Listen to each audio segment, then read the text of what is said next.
Telangana assembly వేదికగా 2026-27 ఆర్థిక సంవత్సరానికి సంబంధించిన వార్షిక బడ్జెట్ను ఉప ముఖ్యమంత్రి భట్టి విక్రమార్క ప్రవేశపెట్టారు. గత ప్రభుత్వాల ఆర్థిక విధ్వంసాన్ని సరిదిద్దుతూ రాష్ట్రాన్ని ప్రగతి పథంలో నడిపించడమే లక్ష్యంగా భారీ కేటాయింపులు చేపట్టారు. ముఖ్యంగా 6 గ్యారంటీల అమలుకు పెద్దపీట వేస్తూనే ప్రతి ఇంటికి బీమా, ఉద్యోగులకు ప్రమాద బీమా వంటి వినూత్న పథకాలను ప్రకటించారు. అయితే రైతు భరోసా, ఇందిరమ్మ ఇండ్లు, మహాలక్ష్మి, గృహజ్యోతి వంటి 6 గ్యారంటీల కోసం 50,713 కోట్లు కేటాయించారు. అలాగే ప్రతి ఇంటికి బీమా పథకం, విద్యార్థుల కోసం కొత్త పథకాలని బడ్జెట్లో ప్రకటించారు.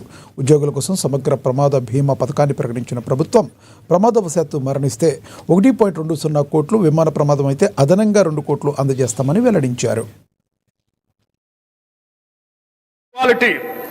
Reduce dropouts and absenteeism. It will ease the burden on working parents. In simple words, no child in Telangana should begin a school day on an empty stomach. This is a watershed reform for student welfare. This breakfast initiative will not only nourish bodies, it will nourish the future of Telangana. మధ్యాహ్న భోజన పథకం ఈ రోజు నేను ప్రకటించబోయే మరో అత్యంత ముఖ్యమైన సంస్కరణ.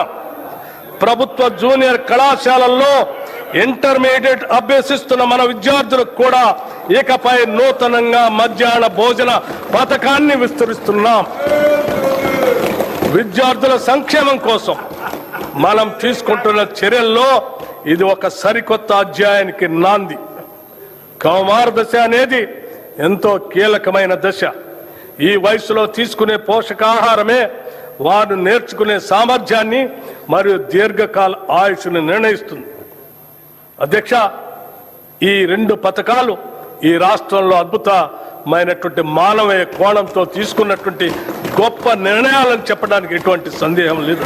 దివ్యాంగ విద్యార్థుల శారీరక వైకల్యం వారి విద్యాభ్యాసానికి మరియు ప్రగతికి ఏమాత్రం అడ్డంకి కాకూడదనే ఉద్దేశంతో అటువంటి వారికి తగిన తోడ్పాటు అందించే లక్ష్యంతో ఇంటర్మీడియట్ విద్య చదువుతున్న దివ్యాంగ విద్యార్థులకి రెట్రో ఫిట్టెడ్ మోటరైజ్డ్ వాహనాల్ని పంపిణీ చేయాలని నిర్ణయించాం.